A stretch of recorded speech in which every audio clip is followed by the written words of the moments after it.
नमस्कार मित्रांनो, स्वागत आहे पुन्हा एका नवीन व्हिडिओमध्ये. तर मित्रांनो, आजच्या व्हिडिओमध्ये आपण फक्त आणि फक्त चार्ट बघून आपल्याला स्ट्रॅटेजीचा वापर करायचा आहे. आजच्या व्हिडिओमध्ये आपण बघणार आहे फक्त एक सिंगल कॅन्डल आणि ते कॅन्डलच्या माध्यमातून आपल्याला समजणार मार्केट वरच्या दिशेला जाईल की खालच्या दिशेला जाईल आणि त्याच वेळेस आपल्याला बाय करायचं आहे कॉल किंवा पुट साईडचं ट्रेड.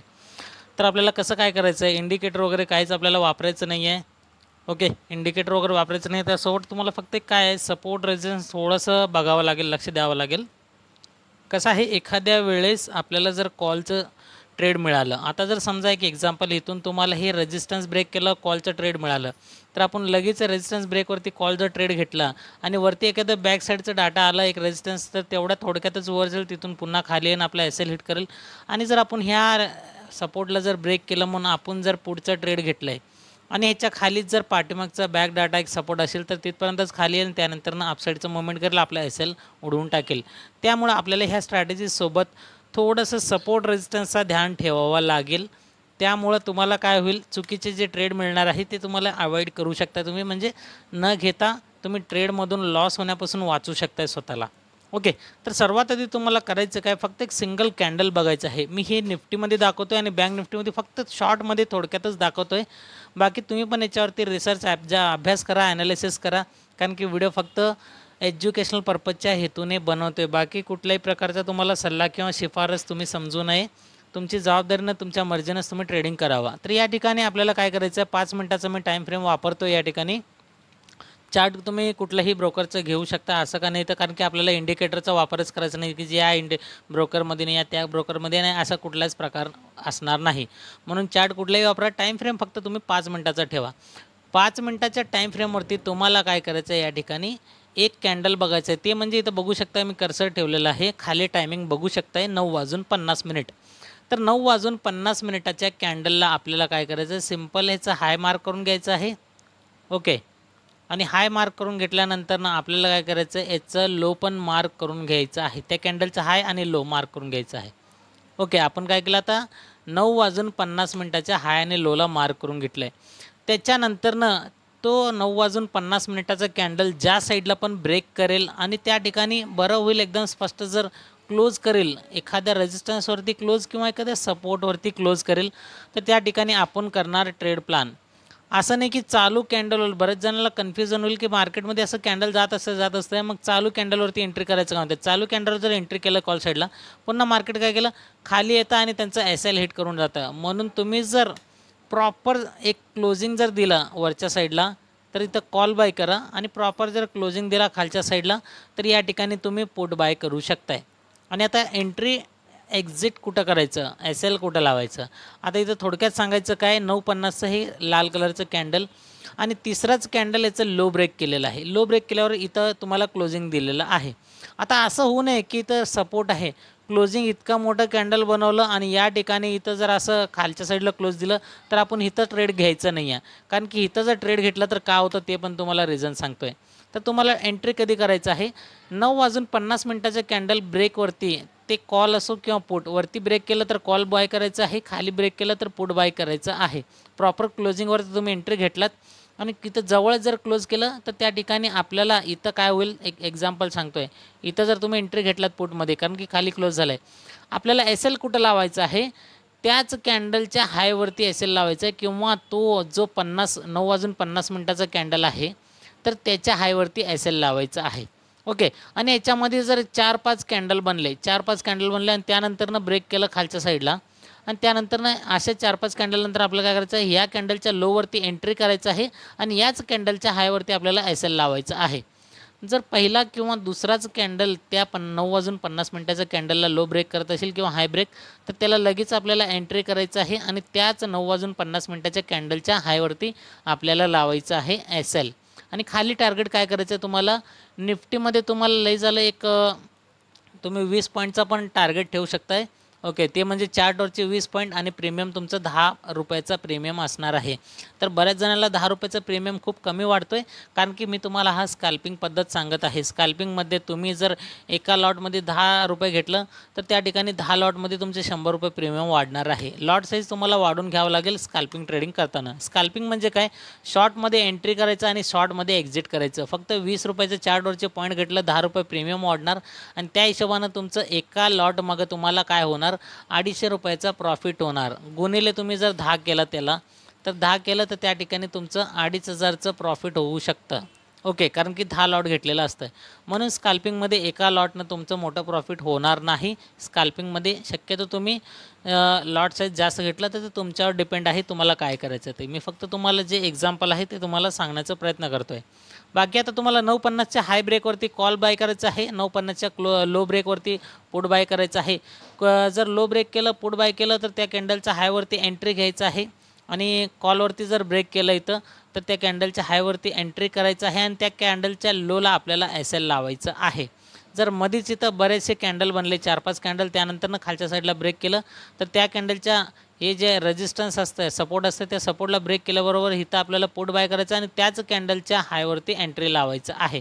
म्हणजे काय होतं या ठिकाणी, आता अशा प्रकारचं इथं कॅन्डल बनत येतं, असं बनत येतं. मग या ठिकाणी एक रेजिस्टन्स तयार होत आहे. मग इथं एखादं कॅन्डल जर खालच्या साईडला ब्रेक केला आणि इथं जर एंट्री केलं तर हे एक रेजिस्टन्स असणार आहे, तर ह्याला तर ब्रेक करणारच नाही आहे. कारण की रेजिस्टन्सला इथं काय होईल, एक रिटेस्ट घेऊन पुन्हा तिथून मार्केट काय करू शकतं, खालच्या साईडला मोमेंट करू शकतं. ओके, शक्यतो तुम्ही प्रयत्न करा, एक पहिला किंवा दुसराच कॅन्डल जर ब्रेक करत असेल, हाय किंवा लोला ब्रेक करत असेल या 9:50 कॅन्डलला, तर त्या ठिकाणी एंट्री करा. जास्त जर त्याच ठिकाणी जर साईडवाईज गेलं तर त्या स्ट्रॅटेजीचा वापर करू नका. आणि हा कॅन्डल खूपच जर मोठा असेल 9:50, आता हे 9:50 हे कॅन्डल आहे. हा जर समजा निफ्टीमध्ये एक 30 पॉईंटचा असेल तर तुमचं प्रीमियम 15 रुपयाचं तुमचं SL लागू शकतं आहे. ओके, आणि बँक निफ्टीमध्ये 50 पॉईंटचं टार्गेट, चार्टवरचे 50 पॉईंटचं SL असेल, कॅन्डल असेल तर तुमचं प्रीमियममध्ये 25 रुपये SL लागू शकतं आहे. तर ह्याच्यापेक्षा मोठं जर समजा निफ्टीमध्ये 50 पॉईंट आहे, चार्टवरचं ते 50 पॉईंटचं कॅन्डल आहे आणि बँक निफ्टीमध्ये जर 80 पॉईंटचं असेल तर अशा मोठ्या पॉईंटच्या कॅन्डलला तुम्ही सीधा ट्रेड अवॉइड करून टाका, कारण की आपल्याला मोठा SL परवडणार नाही आहे. ओके, तर हे झालं पहिला एक्झाम्पल. इथं तर सक्सेसफुली तुम्हाला झालेलं आहे. आता इथून जरी ट्रेड प्लॅन केलं तुम्ही, आता बघा इथं याचं 9:50चं कॅन्डल हे आहे लाल कलरचं, त्याचं लो ब्रेक केलं, इथं क्लोज केलं आहे. इथून पहिलं टार्गेट इथपर्यंत आहे, SL इथपर्यंत लागू शकतं आहे. पण जसं म्हणलं 1-2 कॅन्डल जर सोडून गेलं तर त्यानंतरनं त्याच कॅन्डलच्या हायवरती एंट्री जर लावलं तर इथं बघू शकताय, प्राईस जर बघितलं आपण, इथून जर एंट्री केलं तर वरती SL त्याच कॅन्डलचा 33 पॉईंटचा SL आहे आणि खाली बघू शकता इथपर्यंत गेलेलं आहे जवळपास 33, म्हणजे जवळपास 1:1चा 33 पॉईंटचा टार्गेट, 33 पॉईंटचा SL या ठिकाणी लागलेला आहे. आणि ही स्कॅल्पिंगमध्ये निदान 1:1 तर आरामात तुम्हाला मिळू शकतं आहे. तर हे झालं पहिला एक्झाम्पल. आता दुसरा एक्झाम्पल बघूया. या ठिकाणी 9:50 हे कॅन्डल आहे. ओके, तर 9:50 ह्या कॅन्डलच्या हायला मार्क केलं, लोला मार्क केलं, वरती इथं क्लोज केलेलं आहे. वरती इथं क्लोज केल्यामुळं कॉल साईडची एंट्री आणि इथं खाली आपलं असणार आहे या कॅन्डलच्या 9:50च्या कॅन्डलच्या लोवरती SL. तर बघू शकता मार्केट इथपर्यंत गेलेलं आहे. इझिली जर आपण हे जे पॉईंट मोजलं, हे हाय मार्क केलं, हे लो मार्क केलं. ओके, आणि याच्यानंतरनं ह्याचे जर पॉईंट्स बघितलं आपण, इथून जर हे केलं एंट्री तर ह्याचं हे किती आहे कॅन्डलचं इथं बघू शकता, 22-23 पॉईंटचं इथं SL आहे. म्हणजे प्रीमियम तुमचं 10 ते 11 रुपये आणि टार्गेट बघू शकता वरती 2-3-4 कॅन्डलमध्येच 81 पॉईंट, म्हणजे जवळपास 40 रुपयाचं तुमचं प्रीमियम वाढणार. इतकं मोठं टार्गेट तुम्हाला या ठिकाणी बघायला मिळालेलं आहे. ओके, तर हे झालं दुसरा एक्झाम्पल, दुसरं पण सक्सेस झालेलं आहे. तर आता बघूया तिसऱ्याकडं 9:50 हे कॅन्डल. ओके, 9:50 ह्या कॅन्डलचं हाय मार्क केलं, लो मार्क केलं, वरच्या साईडला इथं ब्रेक केलेलं आहे. तर इथून कॉलमध्ये एंट्री आणि इथं 3-4 कॅन्डल नंतर जसं तुम्हाला म्हणलं याच कॅन्डलच्या लोवरती SL लावायचं आहे. कारण की 3-4 कॅन्डल, 4-5 कॅन्डल गेलेलं आहे. मग इथं 9:50 सोडायचं, SL आपल्याला इथंच लावायचं आहे. कारण की या ठिकाणी काय झालेलं आहे, SL आपला इथं लागला असता जर हेच कॅन्डल दुसरंच कॅन्डल जर ब्रेक केलं असतं, तर ब्रेक केलं आहे पण तिथं आपल्याला हे सोडलेलं आहे, वीक सोडलेलं आहे. आपल्याला प्रॉपर जर क्लोजवर एंट्री घेतलं तर इथं एक प्रकारचं चांगलं सपोर्ट बनलेलं आहे 3-4 कॅन्डल मागं. तर म्हणून आपण त्याच कॅन्डलच्या लोवरती, म्हणजे सपोर्टवरती जे एंट्री कॅन्डल आहे त्याच कॅन्डलच्या लोवरती जर SL लावलं तर आपल्या SL पण उडण्याचे चान्सेस कमी आहेत. हे हाय ब्रेक केलं, हाय ब्रेक केल्यावर आपण यायला इथून कॉल साईडचं एंट्री इथपर्यंत टार्गेट SL इथं लावलं. ओके, तर हे झालं दुसरा एक्झाम्पल जे तुम्हाला की एकदम सक्सेसफुली दाखवतो या ठिकाणी. आता अजून एक बघूया 950चं कॅन्डल. हे 950चं कॅन्डल, 950चं कॅन्डल कुठं गेलं आहे? हे आहे डोजी टाईप कॅन्डल आहे 950चं. तर या कॅन्डलच्या हायला मार्क केलं, लोला मार्क केलं, वरती इथं ब्रेक केलं, इथून इथपर्यंतच गेलेलं आहे. ओके, इथपर्यंतच गेलेलं आहे. म्हणून आपण काय केलं या ठिकाणी, याचं जर प्राईस बघितलं, इथून एंट्री घेतलं, इथं स्टॉप लॉस त्याच कॅन्डलच्या लोवरती 20 पॉईंटचा स्टॉप लॉस असणार आहे आणि 20 पॉईंटचा असेल. इथं पण एक सक्सेस झालेलं आहे. हे झालं तिसरं तुमचं सक्सेसफुली हे ट्रेड. Okay, successfully trade. आणि आता चौथं बघूया या ठिकाणी 950, 945. तर इथं 945चं कॅन्डल आहे. 945चं कॅन्डलही हाय मार्क केलं, कुठलंही हिरवा कलरचं आहे, लक्ष द्या. याचं लोला मार्क केलं, 4-5 कॅन्डल गेले. एका कॅन्डलनं काय केलं, इथंच क्लोज केलेलं आहे वरती. तर इथं 3-4 कॅन्डल अगोदर 3 कॅन्डल गेलं आहे. मग आपण काय करणार, 3-4-5 कॅन्डल गेल्यानंतरनं जे कॅन्डल ब्रेक करेल त्याच्या हायवरती एंट्री करणार आपण आणि त्याच कॅन्डलच्या लोला इथं आपण लावणार SL. तर इथं SL लावलं. मार्केट काय केलं, थोडंसं वर गेलं, खाली SLच्या जवळ चाललं आहे, त्यानंतरनं अपसाईडचं. म्हणजे इथं काय एक प्रकारचं प्राईज ॲक्शन करू लागलं आहे. बघू शकता तुम्ही, हायर हाय हायर आहे किंवा हायर लो असं म्हणू शकता आपण. ओके, अशा प्रकारचं हे पण आहे. तर अजून एक एक्झाम्पल 2-3 दाखवतो आहे. आपण काय करूया, थोडंसं बँक निफ्टीमध्ये पण बघूया. फक्त हेच करण्यात अर्थ नाही, आपण बँक निफ्टी पण थोडंसं बघितलं तर आपल्याला समजेल की त्याच्यामध्ये पण ॲक्युरेसी आहे का म्हणून. तर इथं बँक निफ्टीमध्ये आपण बघितलं 950चं हे कॅन्डल आहे. ओके, एकदम इझिली इथं पण तुम्हाला ट्रेड मिळण्याचे चान्सेस आहेत. तर हे कॅन्डल आहे 950, हे लाल कलरचं. ह्याचं हाय ब्रेक, हाय मार्क, लो मार्क केलं, लोला इथं ब्रेक केलेलं आहे, एंट्री करून इथपर्यंत तुम्हाला एंट्री टार्गेट दिलेलं आहे. हे झालं पहिला एक्झाम्पल. आता दुसरं बघूया या ठिकाणी. दुसरं 9:50 हे डोजी टाईप इथं हॅमर टाईप कॅन्डल बनलेलं आहे. या हॅमरला आपण काय केलं या ठिकाणी, इथं हाय मार्क केलं, लो मार्क केलं, वरती इथून जर एंट्री घेतला तर इथपर्यंत 3-4 कॅन्डलमध्येच तुम्हाला इतकं मोठं टार्गेट दिलेलं आहे. जर तुम्ही ह्याला जर मोजलं, ह्याचं पॉईंट जर या कॅन्डलच्या हायवरती एंट्री केलं तर ह्या कॅन्डलच्या लोवरती आपण जर SL लावलं 60 पॉईंटचं, आणि 60 पॉईंट कसं आहे, कॉमन आहे बँक निफ्टीमध्ये. बँक निफ्टीचे थोडेसे SL मोठे असणार, त्यामुळे बँक निफ्टी रिस्की आहे, ते तुमच्या मर्जीनं तुम्ही ट्रेड करू शकताय. ओके, आणि ह्याच्यावरती जर टार्गेट बघितलं आपण 60 पॉईंटचा SL आणि जवळपास 228 ते 30 पॉईंटचा SL या ठिकाणी बँक निफ्टीमध्ये तुम्हाला मिळू शकतं आहे. तर इथं अजून 1-2 एक्झाम्पल घेऊन आपण व्हिडिओला इथंच थांबूया. खूप मोठा करायचं नाही आपल्याला. 9:50 हे कॅन्डल आहे ग्रीन कलरचं. तर याचं हाय मार्क केलं, लो मार्क केलं, वरच्या साईडला ब्रेक केलं, इथपर्यंत स्ट्रेट गेलेलं आहे. ओके, तर आपण थोडक्यात हे जे जर पॉईंट्स मोजला आपण, या कॅन्डलचं हायला मार्क केलं आणि या कॅन्डलच्या लोला पण आपण मार्क करून घेणार. क्लिअरिटीसाठी मी हे लाईन ड्रॉ करतो आहे, कारण की ड्रॉईंगवरती तेवढं क्लिअर समजणार नाही आहे. 3-4 कॅन्डल गेलं, शेवटी इथं चौथ्या कॅन्डलनं हाय ब्रेक केलेलं आहे. तर इथं हाय ब्रेक केल्याबरोबर कदाचित काही वेळेस का होतं माहीत आहे का, हे हाय ब्रेक केल्यानंतरनं पाठीमागचा एखादा रेजिस्टन्स असेल तर त्या ठिकाणी मार्केट रेजिस्टन्स घेऊन पुन्हा खाली येतं.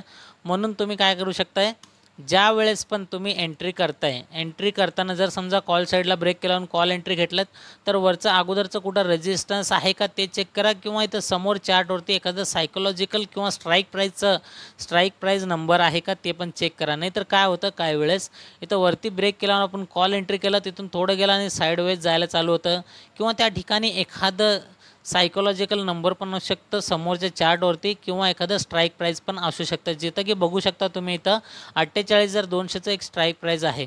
त्यामुळे मार्केट याच लेवलला सस्टेन करून पूर्ण दिवसभर साईडवेजच गेलेलं आहे.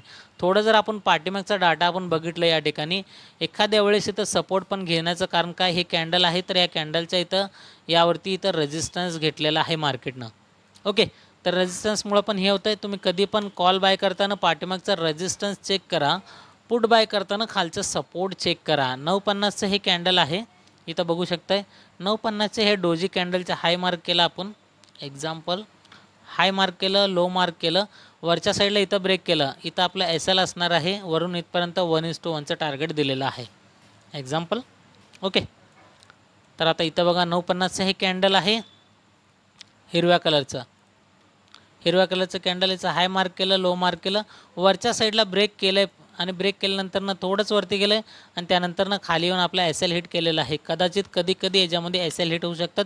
त्यामुळे तुम्ही सपोर्ट रेजिस्टन्स नक्की या ठिकाणी फॉलो करा. सपोर्टला कधी फॉलो करायचं, ज्यावेळेस आपण पुट बाय करतो, आणि ज्यावेळेस आपण कॉल बाय करतो त्यावेळेस तुम्ही रेजिस्टन्सला फॉलो करा, जेणेकरून तुमचा ट्रेड चुकीचा जाणार नाही. ओके, अपेक्षा करतो हा सिंपल स्ट्रॅटेजी तुम्हाला आवडलेला असेल. विदाऊट कुठलं झंझटचं, विदाऊट कुठलं इंडिकेटरचं, कुठलं प्राइस ॲक्शन वगैरे काहीच नाही आहे. फक्त तुम्हाला सपोर्ट रेसिस्टन्सवर फोकस करायचं आहे. व्हिडिओ आवडला, व्हिडिओला लाईक, शेअर आणि चॅनलला सबस्क्राईब करायचं केलेलं नसेल तर भेटूया पुढच्या एका नवीन टॉपिकसोबत एका नवीन व्हिडिओमध्ये. तोपर्यंत गुड बाय.